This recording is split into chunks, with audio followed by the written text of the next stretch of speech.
Hi guys, welcome to I Still Love My Narc. It's your girl Beatty, and today I'm gonna be just ranting about narcissistic abuse. I'm just starting, this series on YouTube as well as all other podcast platforms just to share my story.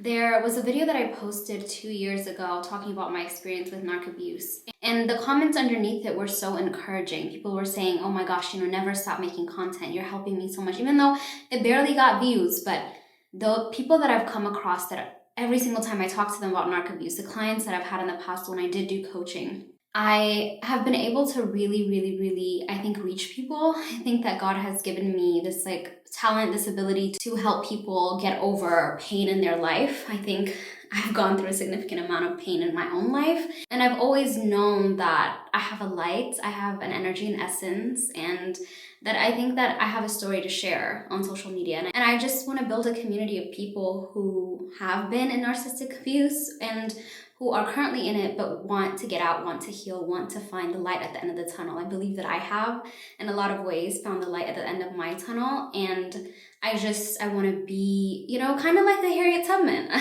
And I want to lead all you people to freedom, because I think living your life under the shadow of a narcissist or being, in a toxic setting, it really affects you. It affects you more than you think it does. And I think that's where this rant is going to come about today. I just want to share some of my thoughts about dealing with narcissistic abuse for all of my 20s and my teen years.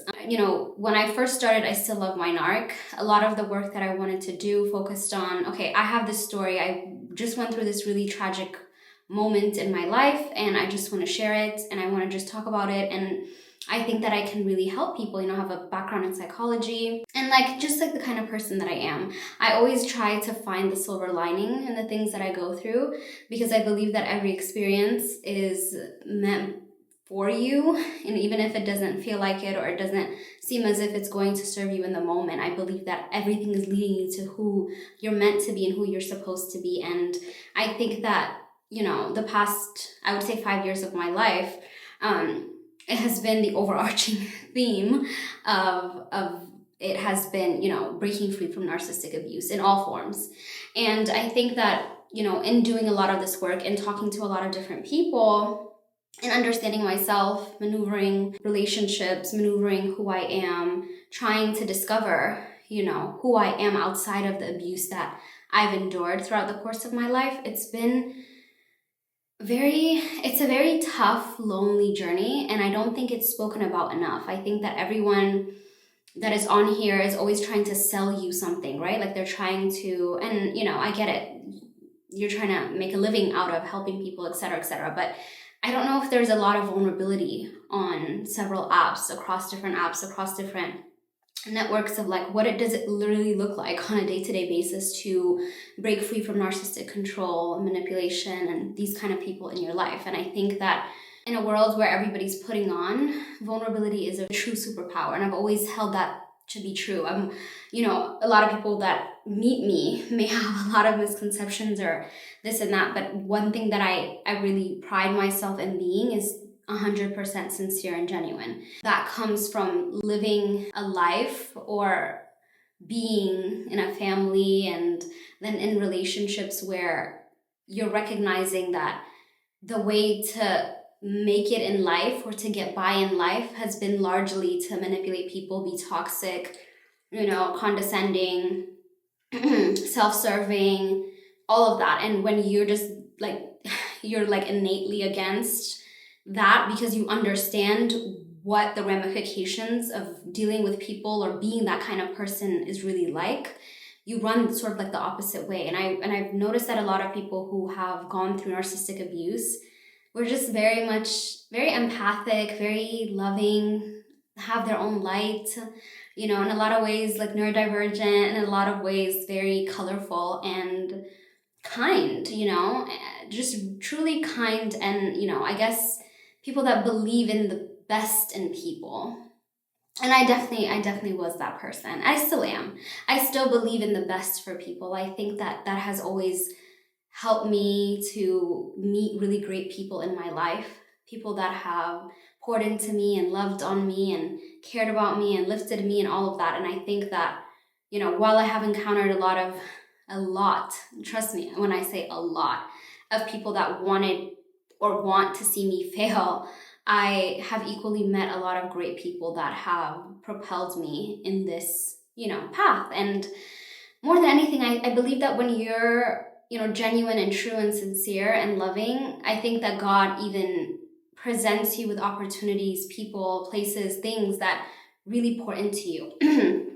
And kind of like why I call this like a rant, I'm just putting my feelings out there. I didn't want, one of my first episodes, I remember, I think a month ago or something, I sat down to configure, reimagine I Still Love My Narc, because I still have so many people that message me and so many clients and people that really, felt like they got a lot of help from this and have, grown with me and such things. And so it's been a journey, because I just want this platform and this community to be a place of like authenticity and pure, genuine understanding, and not just where we're learning and learning and learning, but where we're feeling. And I think that's like the true way to get over narc abuse, is to feel. I think that there's a lot of information, right? And we live in a time where we feel like knowledge is power, information is power, and it is. Without the information of what a narcissist is and their impact in your life, I don't think that you can make informed decisions without information, obviously. But more than that, I think it's like you need to feel. I remember being in that abusive relationship that I was in. I remember the Lord telling me past that trauma, that place of pain, that place of death in my life, right? Like that sour moment, I was going to be able to surpass it and come above it and rise above it and be able to help people and inspire people and just be a source of light for other people who've gone and walked through that same level of pain. And I think that you can only do that when you're completely honest about what it is that you went through. Sometimes I think that knowledge is not enough, right? It doesn't give weight if we're not talking about the emotionality of it.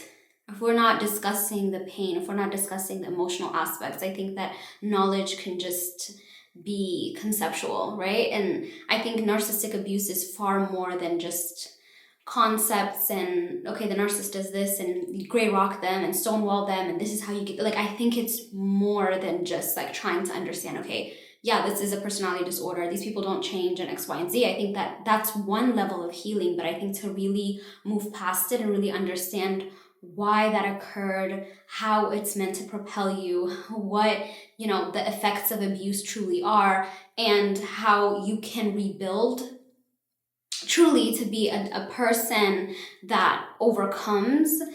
I think that you need to feel. And I think I just want to have this space to be a place where we can feel. And, a lot of people will message me and ask me, why do you say I still love the narc? I remember at the time when I came up with I Still Love the Narcissist, it was to really showcase to people that it was never me, right? Like I wasn't the person that hurt this other individual. It wasn't me that was the enemy, no matter how much a narcissist tries to paint you as such, because that's always the goal of a narcissist, is to always paint you to be, the enemy, to be the bad guy, etc., etc. But I was not that. I still loved them because I came from a genuine and good and kind and, authentic place. And I think that when you're able to recognize, this is going to sound really funny, but in the way that I loved my ex, who was a narcissist, I realized how much of a good person I was. And in the ways that I, helped other people and, allowed a lot of things to happen within family and other things, like I really realized just what kind of heart I have. And it just made me fall in love with myself more and realize that, yeah, I still love the narcissist. It's all love. It's always going to be love. It's never going to be hate on my part. I'm not going to do the things to anyone else that you've done to me. And I think that, and I'm going to credit God for this, because had I not gone through that process of like him breaking me, I think that I could have probably been super hurt to the point where I'm bitter and now I hurt people all day long. But it really takes a lot. That's why I always say it's not about conceptualizing, or it's not about, putting, words on paper about what the experience of narcissistic abuse is. I think it's more so about allowing yourself to go through it and feel, so that you can process the pain out of your body. And it's no longer something that you've experienced internally and are always going to carry, but it's something that is just, like I said, a sour moment in time. the place in your life where you had to kind of walk through that like valley of darkness in your life, and it's just something that happened. It's not who you are. If I had to just really describe what narcissistic abuse is, I think it's just a lot of really insecure people trying to hold you back. I think that's really the core of it. I think whether it be in a romantic setting, whether it be in a familial, whether it be in friendships, or just in a workplace, I think that when you're dealing with a narcissist, you're just dealing with a very, very insecure person. And a lot of times, that masking, that grandiosity, it really is masking a person who is trying super hard to make it seem as if they are so much better than everyone else, when in reality these people don't believe that they're anything. And I always talk about this, but I think that at the core of why narcissists abuse their victims is because they see a light in the people that they go after. I think that it's a combination of things, right? I think that in order to be not a victim, but someone that a narcissist would pursue, you need to have two things, right? You need to be someone that's worthy of them pursuing you. So you need to have something going for yourself, or something different about you, that talent, that education level, that charisma, whatever it may be. It has to be coupled with a form of naivete, right? Like you have to be the kind of person that believes that great things are always happening, that the world is rainbows and butterflies, and people can't really hurt other people, and people don't have hidden agendas and intentions. And I'm gonna be completely honest, I never understood that people walk around with hidden agendas and intentions. It's just how I am. I am very transparent, and I thought that people were also transparent. I'm not gonna say I was an angel or a saint in my past life, but for the most part, I think that I really was who I say I am. I really am who I say I am. And when you don't realize that people have motives, you're an easy target for these low lifes, these people that desire to suck the energy out of you. And if you really look back, what do you feel after narcissistic abuse? Like, what do you really feel after dealing with a narcissistic or a toxic person? You feel exhaustion. Every single relationship that I've had, when I reflect back and I think that person's manipulative, vindictive, they don't even have to be a full-on narc or have NPD, but every time I reflect upon these things, it's like, wow, like, you will absolutely feel sapped, drained. You will always constantly feel a form of control, that they want to, they want to know your every move. They want to know what you're doing. And they want to control you in a lot of ways. And I'm going to be completely honest with you, right? I really don't think that it's 1% of the world is narcissist or whatever. I think that a lot of people, an overwhelming number, I'm not going to say majority, but an overwhelming number of people have either NPD or are on the narcissistic spectrum in a way that's not just like self-obsession, like, oh, we're obsessed with your looks or vanity or whatever. Like, I think that a lot of people, maybe they may not have full-blown NPD, like as described in DSM-5 or anything, but I think that a lot of people are high on the narcissism scale in a way that is toxic. It's concerning, right? Like, I talk about it, but it's really concerning. You have to really have your guard up when you're maneuvering this world, because, and I say this with all transparency, I think that a lot of people who desire to get ahead of other people in a way whereby they will jeopardize you, they will try to, bulldoze over you, etc., etc. I think that these people also are high in the narcissism scale. And I've dealt with a lot of that in my life, right? People that I thought were genuine, good, all of that. I've seen them and their characteristics just kind of come out, that envy. And I talk about envy a lot on my page, because I do believe that the core essence of narcissism is that they feel so insecure that they are riddled by envy and miserable. These people are essentially they're very miserable. That's why I have a no nonsense, no tolerance policy for narcissistic individuals. Like, I really don't care.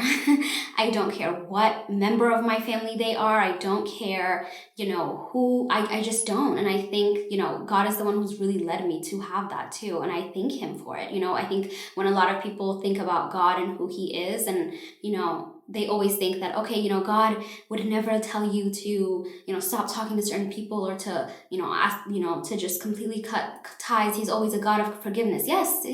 God is a God of forgiveness, but forgiveness is for you, right? You have to release them. You have to let them go. But just because you let them go doesn't mean that they need to have any access to you in your life. People largely, and unless pushed by God, they do not change. And when you're understanding that people really they don't change, you have to put boundaries upon them. And some of that boundary, for me, it's, I have a no nonsense policy. So for me, I'm not putting a boundary, because I can't do I don't know if you guys can do this, but I'm going to be genuine with you. I can't do the fake. I can't do the pretending to like you when I don't like you. I don't like you, I'm not talking to you. I don't want to talk to you, I'm not going to talk to you. I don't have the energy to talk to you, I'm not going to do so, right? Like, I'm not going to fake, I'm not going to pretend, I'm not going to push, I'm not going to do these things because it feels inauthentic. Like, why are we living in a world that is so disingenuous? Like, why am I betraying myself? And I think that's the part. It's like, I got so tired of betraying myself. And that's what it feels like to be in a relationship with a narcissist, because you have to constantly be betraying yourself. You have to constantly be acting as if this person hurting you isn't hurting you. And it's like, I was, telling a friend, it's like you're constantly being punched. Like, you're like a punching bag. And imagine if a person, the first punch, second punch, those things hurt. And so you have a reaction to it. But at a certain point, you're just okay with being punched and punched and punched, to the point where then it's like, it's your norm. And when you're not being punched, it's almost like, what's going on? And can you imagine that level? And that's why I call this a rant. Like, can you imagine we've gone through that level of pain throughout our life? Like, to live your life with so much psychological and emotional pain. Life is so short for that. It is too short. And for me to continue to fake it with you just so that I make your life like, I can't do it. I absolutely can't. So I have a no nonsense policy towards any person that exhibits narcissistic traits, including envy. And, hate me if you want, but it's how I live. And I try to really tell people that that's how they should live as well.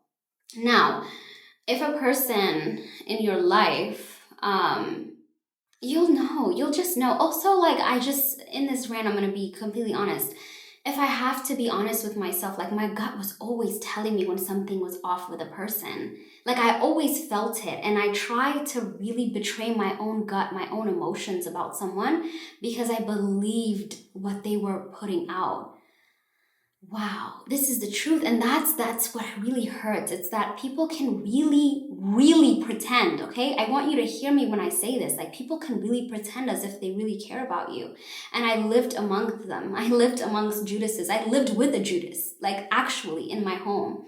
And I think that people can really pretend that they are for you when they actually want the worst for you. They can really pretend. And I think that is very shocking to receive, to understand, to maneuver.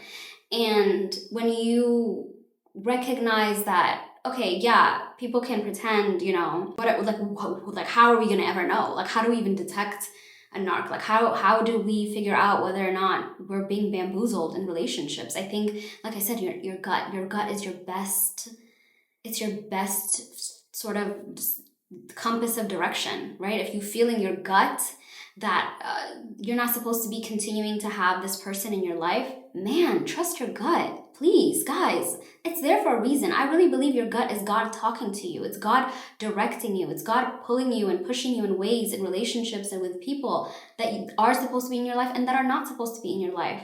I saw a TikTok, which was the best TikTok I ever saw. He was like, I don't understand why people will allow people to be attached to them for so long.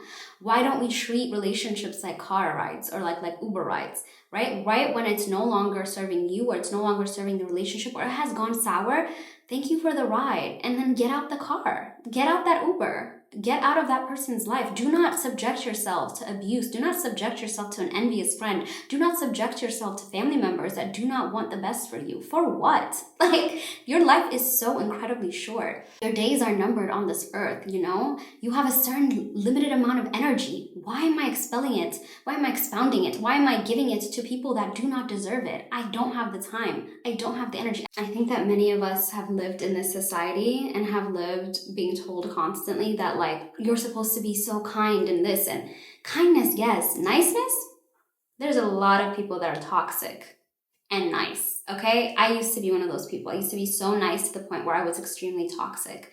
And I say that because when you're so nice, most of the time, you're just doing it to people please. You are just trying to get people to like you because you really just want to be validated, or you want people to affirm you, or you just want peace, or you want to feel accepted. I think that for me, I believe that I just wanted to feel accepted. I felt like I had to have a certain demure of niceness, and plus I'm a very kind person just naturally. I also just believe like naturally very like beautiful souls are kind. I think kindness is a gift, and I think that it's something that is downplayed in this society, which is, I don't know. I realized that it's been the kindness that I've given out to others that has served me in my life, and I don't regret being kind, not one bit. But I do regret. I try not to have regrets, but I do regret being nice, and I have made it a point in my life where I will no longer be nice. I think niceness is a lot of times fake, and I don't want to be fake. I just don't. I do not want to be fake. It's not worth it. It doesn't feel right. It feels like I'm betraying myself. And I think living and being in situations, relationships, and familial settings where you have noticed that there's a lot of inauthenticity in the way that people are in relationships with one another just makes you feel very uneasy. I think, just being the kind of person that I am, the way that God has made me, I can't understand people's intentions. Like, I am so in my own world, navigating my own life, and quirky, and just, I don't know, just so me, that I'm like, oh, this is how people are. This is so weird. Like, why would they do this? Like, why would they do that? And I think a lot of people that fall in narcissistic relationships just like really don't understand the world and how it works until you kind of are met with the spawn of Satan, the narcissist, and you're like, what? Why would anyone do this? Like, with what energy are people doing this? And it's just how people are calibrated. You just learn that certain people are calibrated differently, and you can choose to either be that person, not be that person, stay authentic to yourself, and you can also choose whether or not you want to partake in that or not. Since I've, kicked out every single person in my life that exhibited those traits, my life has been so much better, and the people that I've allowed in have given me peace. And there's so much to be said about peace, okay? Like, you will really, really, really genuinely feel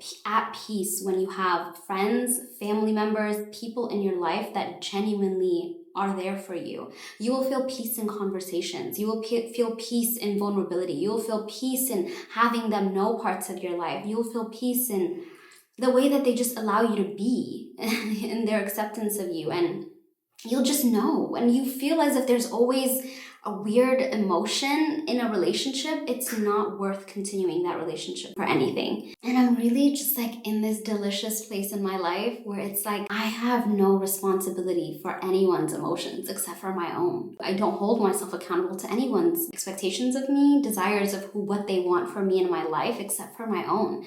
And it's such a weird place to be in if all your life you've always had to fulfill some kind of role. You've always had to be one type of person. You've always had to, I don't know, I think that you have to uphold some kind of weird standard. And I think being free from all those things is like, it's such an exhilarating experience to be free from those things and to maneuver life the way that you want to, regardless of people's opinions. Listen, can I tell you, people are going to have opinions all day long, 24/7. They are going to not like you. They may like you. They may think you're beautiful. They may think you're the ugliest thing. They may think you're super fake. They may think you're broke. They may think you're a rich, spoiled person. They may think, like, they can think whatever they want about you. Who cares? Cares? Half the time, too, people are not that concerned about you. I realize that. Like, people are concerned about themselves, especially the way that the world is super narcissistic, and I'm telling you that a lot of people, they just want whatever they want out of life. No one's really looking at you, babe. No one's really caring. So why are you in a relationship? Why are you in a friendship? Why are you in in something that's not serving you? Why are we giving and giving and giving and doing and You do not rack up any points in fruitless relationships, okay? And, and I do believe that God still honors you being good, even when people are being dishonorable to you. I think that, he'll always be there to rescue you and guide you out of those situations. But man, at that point, it's not the will of God for you to hurt yourself. It's not the will of God for you to be in a relationship that's not serving you at all. And that's not the dynamic that he has held up for you. And because a lot of people will be like, but God, I'm married, but this, that's not a marriage to God if you're being abused. And I'm going to say it again. It is not a marriage to God if you are in abuse, right? Like if you're being emotionally abused, if you're being psychologically abused, if you're being manipulated, if you're being, used, financially abused, physically abused. It's not a marriage. And anyone who wants to tell you, okay, I can't leave this relationship because God loves you. Like you have to really understand the love of God. God loves you. He cares about you very deeply. There was a lady that I once talked to who had a husband who was abusing her, and he was a pastor. And she was like, he's always quoting scripture and beating it over my head. Yeah, he's using the word of God to abuse you. There's also, religious abuse that happens. And so if anyone is trying to exert their power over you and trying to say, God wants you to stay in this and it's the will, man, listen, that is the work of Satan. You need to leave that relationship. You need to go seek God for a way out, and you need to take your exodus and get out of that. Get out of that. And it's a testament to how the Lord has allowed me to know him. God really and truly loves his children. He really and truly does. He loves all of his creation, and he's not going to desire for you to be in something that's harmful to you, because his word says that he hates divorce. Yes, God hates divorce, but that's in marriages where the Lord is present and where it's an actual marriage. If you're being abused, you are not technically, really, truly married to that individual. Or let's not to say that you're not married, but you know what I mean. It's not a covenant. They've broken many of the vows, and you don't need to stay with them. Particularly if they're cheating, listen, you have a way out. You have a direct way out. And so I don't know, I feel like I touched on many subjects in this video, but I'm just really trying to inspire people and let people know that it's okay to feel your pain and have your story, and allow whatever it is that you've maneuvered and gone through in your life to mold you into who God has called for you to be. And it's okay to have gone through narcissistic abuse, but you just have to learn from it. And I want this platform to really be that. I want people to feel and have a community and learn and grow with one another, and just understand that they're more than a sour moment in time, right? Like they're more than whatever has happened to them. And yeah, and to really and truly inspire people to just be who they authentically are. That's all that I care about, right? I don't want you to become so bitter by what has happened to you that you don't go out and live your life, because the devil is a liar. And this is the whole goal of narcissists. So you have to just move past them and keep going in your life. This is I Still Love My Narc. It's your girl Beatty, and I'll talk to you guys next time. Bye.